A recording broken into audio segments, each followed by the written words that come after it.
Senator Faisal وابڈا سر، بہت شکریہ programme میں اپنا قیمتی وقت دینے کے لیے۔ سر، بھارتی مقبوضہ کشمیر میں اس وقت 7 سے 9 لاکھ فوجی تعینات ہیں، اس کے باوجود ایل او سی سے تقریباً 400 کلومیٹر دور ایک حملہ ہوتا ہے جس کی ساری ذمہ داری وہ پاکستان پہ ڈال دیتے ہیں، بجائے اس کے کہ وہ اپنا سیکیورٹی لیپس اس کو مانے، وہ یہ سب کا سب پاکستان پہ ڈالتے ہیں۔ ان الزامات کو آپ کیسے دیکھتے ہیں؟ کیا انڈیا بوکھلا گیا ہے، پاگل ہو گیا ہے، یہ کیوں اس طرح کر رہے ہیں؟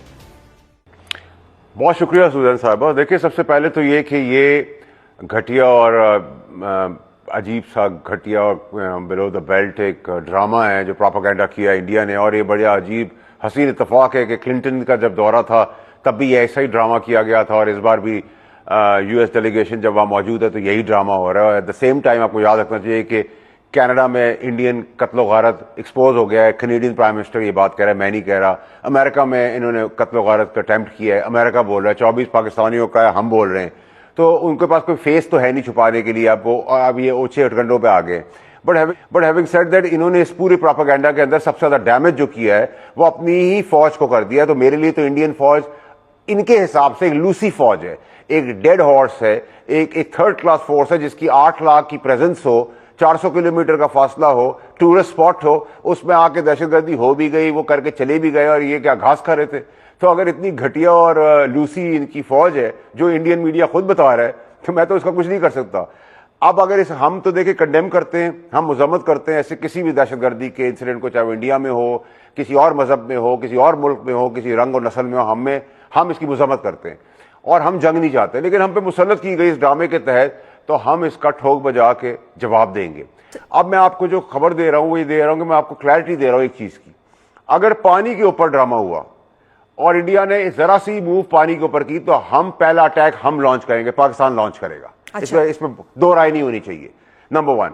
نمبر 2 یہ کہ پانی کا وزیر میں رہ چکا ہوں، تو کوئی پانی کا نلکا تو ہے نہیں کہ بند کر دیں گے اور ڈائیورٹ کر دیں گے، اس کو سارا سال چاہیے، لیکن اگر انہوں نے اس کی بنیاد بھی رکھی تو ہم بنیاد کے ساتھ ان کا کور کھود دیں گے وہاں، اور ایسا اٹیک لانچ کریں گے کہ ان کی 7 نسلیں یاد رہیں گی۔ اس بار یہ نہیں ہوگا کہ ابھی نندن کی طرح جہاز گرا کے اس کی مونچھیں موڑ کے اس ہاتھ میں دے کے چپڑے مار کے بھیجیں گے، اس بار ان کی نسلیں یاد رہے گی۔ اگر انہوں نے ہم پہ دوسری طرف بھی مسلط کی تو ہماری انٹینسٹی 1:2 ہوگی، جو انٹینسٹی آئے گی اس کا جواب ہم ڈبل انٹینسٹی دے دیں گے، گھس کے دیں گے، اور اس کا جواب آئے گا تو اس کی ٹرپل انٹینسٹی دے دیں گے، تو ہم بائی فار آگے ہوں گے۔ کیونکہ آپ کو اس بار یاد رکھنا چاہیے کہ دیکھیں چیف پہلے بھی آ چکے ہیں، اور چیف سبھی اچھے ہوتے ہیں، قابل چیف، قابل اینکر، قابل ڈاکٹر، قابل پولیٹیشین، قابل لیڈر بہت کم نکلتے ہیں، صدیوں میں 65-70 سال میں 1-2 آتے ہیں۔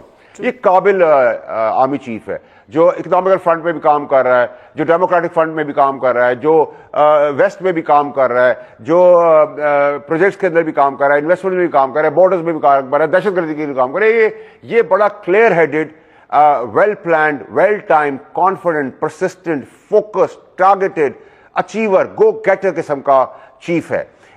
اس کے اندر دل میں اللہ نے حافظ قرآن بنایا ہوا ہے۔ یہ ہماری فوج اللہ اکبر کے نعرے پہ چلتی ہے، ہمارا جذبہ بہت ڈفرینٹ ہے، اور پوری قوم یونائٹڈ ہے، اپنے چیف کے پاس اپنے فوج کے ساتھ کھڑی ہوئی ہے۔ ہماری جو ایئر فورس ہے وہ فشنگ ایئر فورس ہے، جیسے مچھلی پکڑتے ہیں، پہلے پکڑتے ہیں، کانٹا ڈالتے ہیں، پھر نکالتے ہیں، پھر مارتے ہیں۔ ہماری نیول فورس بھی ایسی ہے، تو ہم بڑے ڈیڈلی ہمارا کمبینیشن ہے۔ اور یہ یاد رکھیے گا سوزین صاحبہ کہ انڈیا پاکستان کی وار خدا نخواستہ اگر ہوئی تو یہ پاکستان اور انڈیا کی وار نہیں رہے گی، یہ پورے خطے کی وار ہو جائے گی۔ اس کے فار ریچنگ کانسیکوینسز ہیں پاکستان سے آگے اور انڈیا سے آگے۔ اور یاد رکھیں کہ جغرافیکل پوزیشن جو ہے ہماری، جو اس خطے کے اندر ہمیں اللہ تعالیٰ نے پاکستان کو جہاں پیدا کیا، جہاں رکھا ہے، جو لوکیشن ہے ہماری، وہ ایک آرٹری ہے، وہ آرٹری بلڈ سپلائی کی جو ویسٹ تک جاتی ہے۔ اگر ہمارا خون، ہمارے سے خون نہیں صحیح بہا اور ہم چوک ہو گئے تو بڑے بڑے دل جو بڑے بڑے ملکوں کے دھڑکنا بند ہو جائیں گے۔ اور یاد رکھیں کہ ہمارا جو نیبرنگ کنٹری، پڑوسی ملک ہے، اس کی بڑی ریلیونس ہے، اور اس کے ساتھ ہمارا رشتہ بڑا ریلیونٹ ہے۔ تو یہ پھنس گئی اب ہندوستان یہ بات کر کے۔ اور آپ کو کل کی بھی چیز بتاؤں، ہندوستان نے تو ان سیکیورٹی چیف کی وجہ سے، کیونکہ وہ سمجھ رہے تھے ہم ڈیفالٹ ہو گئے، ہم کمزور ہو گئے، چیف کے آنے سے، آرمی چیف کے آنے سے اکنامیکل فرنٹ سیدھا ہو گیا، ڈیفالٹ ہم نکل گئے، پٹری پہ آ گئے، ویسٹ رام ہو گیا، ویسٹ ہمارے ساتھ چل رہا ہے، پوری دنیا کی اوپننگز ہو گئی، انویسٹمنٹس آ رہی ہیں، ریکارڈ ٹیک ہو گیا ہے، مائنز اینڈ منرلز چل رہی ہیں، کرنٹ اکاؤنٹ ڈیفیسٹ ڈفرنٹ ہو گیا ہے، ٹیررزم کو ہم ایڈریس کر رہے ہیں، گھس کے مار رہے ہیں کے پی کے اور بلوچستان کے اندر۔ سو وہ بکھلاہٹ کا شکار ہے، they have nothing to show. کیا دکھائیں گے؟ ایک چائے والا تھا، اس کی بلڈ لائن ہو چیز ہے، देखिए अभी तो उनका झूठ ही, देखिए मैं आपको कल का इंसिडेंट बताऊं जो पता नहीं आप लोग देख रहे नहीं देख रहे। देखिए उन्होंने धमकियां दी, हाइप क्रिएट की, मीडिया से सिचुएशन क्रिएट कर दी, हमने उसका जवाब तड़ी से नहीं दिया, गाली से नहीं दिया, गोला बारूद और जहाजों से अटैक करा के नहीं किया, हमने उनको फाइनेंशियली नुकसान पहुंचा दिया। जब हमने उनकी इनडायरेक्ट ट्रेड जो थी वो बंद की अपनी सरहद से, और हमने एयर स्पेस बंद की, तो हमने फाइनेंशियली उनको नुकसान दे दिया। 1.21 बिलियन का उनका एक्सपोर्ट है या उनकी ट्रेडिंग है हमारी लैंड से, हमने बंद कर दी। तो इसका मतलब ये कि अगर मैंने आपकी तनख्वाह बंद कर दी, आपकी गाड़ी का फ्यूल बंद कर दिया, बिजली आपके घर बंद कर दी, खाने को पीने को आपको बंद कर दिया, तो मैंने आपको हर्ट किया है। तो हमने उनकी गोला बारूद जो जबानी चला रहे थे, हमने उनको फिजिकली फाइनेंशियली हर्ट किया है, हमने गोलियां नहीं चलाई।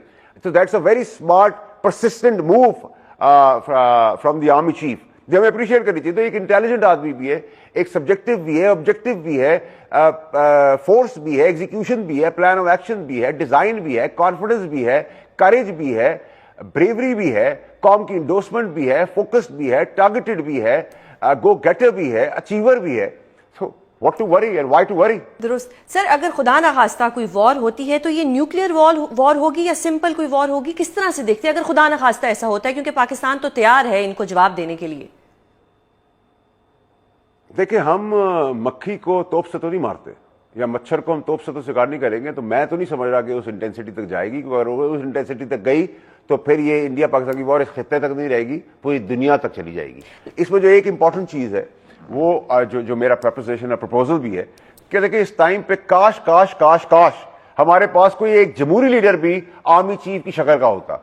इट्स अनफॉर्चुनेट कि हमारे पास कोई भी एक जमहूरी लीडर नहीं जो दलेर भी हो, वेल प्लान भी हो, एग्जीक्यूटर भी हो, विजनरी भी हो, डिसीजन मेकर भी हो, अग्रेसिव भी हो, ब्लंट भी हो, बोल्ड भी हो, सारी लोगों को लेके चलने वाला। It's unfortunate but this is a golden opportunity, एक सुनहरी मौका है शहबाज शरीफ साहब के पास कि वो स्टेट्समैन, एक प्राइम मिनिस्टर, एक डेमोक्रेटिक लीडर बन के उभरे, सारी पॉलिटिकल पार्टीज को अपने साथ में। लेकिन सर शहबाज शरीफ साहब ने तो अभी तक आराम से एड्रेस भी नहीं किया, ना उन्होंने कोई रिस्पांस दिया। मतलब ठीक है उन्होंने बहुत अच्छे इकदाम किए, इंडिया को उनकी औकात बताई है, लेकिन अगर वो आके एड्रेस करते जिस तरह आर्मी चीफ ने किया, जिस तरह माजी में मुशर्रफ साहब ने किया, जिस तरह इमरान खान साहब ने किया, तो वो ज्यादा अच्छा होता। लेकिन उनकी तरफ से मुकम्मल खामोशी है, जिसपे उमर अयूब साहब उन पर इल्जाम लगाते हैं कि शरीफ खानदान जो है वो इनके भारत के साथ कुछ खिलाफ कुछ नहीं करता क्योंकि वो इनके साथ ट्रेड करता है। तो ये फिर इनके ऊपर इल्जामात तो आते हैं। देखिए सुजैन साहबा, देखिए सबसे बड़ी चीज, इंपॉर्टेंट चीज क्या है, देखिए मैं ये घटिया से, देखिए मैं भी क्रिटिक हूं, मैं भी ऑपोजिशन करता हूं, मैं भी अग्री टू डिसएग्री करता हूं, मैं हेट करता हूं, मैं लव करता हूं, मैं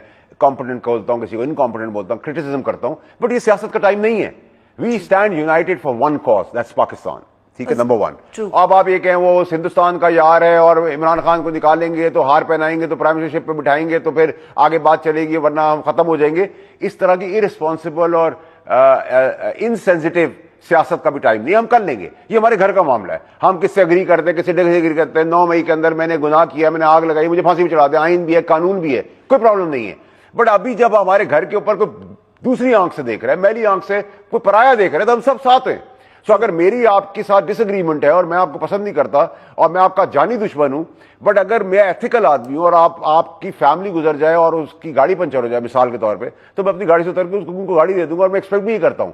तो मोरालिटी रखनी बड़ी जरूरी है, एथिक्स होने बहुत जरूरी है, सेंसिबिलिटी और रिस्पॉन्सिबिलिटी होना बड़ी जरूरी है। अभी बयानात का टाइम नहीं है, ये हमारे घर के मामले हैं, हम सब तय कर लेंगे। अभी पाकिस्तान पहले, पाकिस्तान पहले, पाकिस्तान पहले, उसके लिए यूनाइटेड होना जरूरी है, इंडोर्समेंट होनी जरूरी है, कंसेंसस होना जरूरी है, not for India, for the international world के हमारे 25 करोड़ लोग क्लियर हेडेड है, खड़े हुए हैं। उसमें एक आदमी भी नहीं है जो नहीं है पाकिस्तान में, कोई भी इसके खिलाफ नहीं, सब अपनी फौज के पीछे खड़े हुए। वैसे सर यहाँ पे भारत को हमें एक क्रेडिट देना चाहिए। कन्वेंशनल वॉर नहीं, क्रेडिट ये है कि उन्होंने हम सबको इकट्ठा कर दिया है। जो कल तक पॉलिटिकल पार्टीज में एक इशू था वो भी खत्म हो गया। आज सारे पाकिस्तानी इस मौके पर इकट्ठे हैं। देखिए वो कहते हैं ना, हर फेलियर के अंदर भी अपॉर्चुनिटी होती है और अपॉर्चुनिटी के अंदर भी अपॉर्चुनिटी होती है।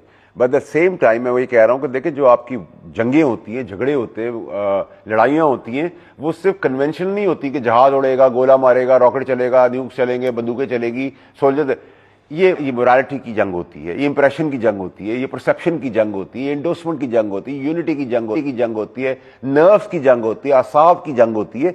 इन सबको कोलाइड करके आप नर्व्स, इंप्रेशन, परसेप्शन, कॉन्फिडेंस सब लेकर फिर आप मैदान में उतरते हैं। और आप जब उसके बाद वार करते हैं تو پھر اوور آل جیت ہوتی ہے. تو یہ آپ کی بڑی ریلیونس اور امپورٹنس ہے ابھی اس ٹائم کے اندر کہ ہم سب یونائٹ ہوں, آپٹکس ہمارے نظر ہیں, لوگوں کو نظر آئے کہ ان کے اپنے اختلافات یہ بھول گئے پاکستان کے لیے کھڑے, ہم سینسیبل بھی ہیں, ہم رسپانسبل بھی ہیں. اور پھر ہمارا چیف جب میدان میں اترے گا سپہ سالار, تو نیچرلی اس نے تو گردن اتارنے کی قسم کھائی ہوئی ہے, اس کے پاس ہسٹری بھی ہے, ہماری فوج کی بھی ہسٹری ہے, اللہ اکبر کا نعرہ بھی ہے, کلمہ حق کی شہادت بھی ہے. ہم سب سیاست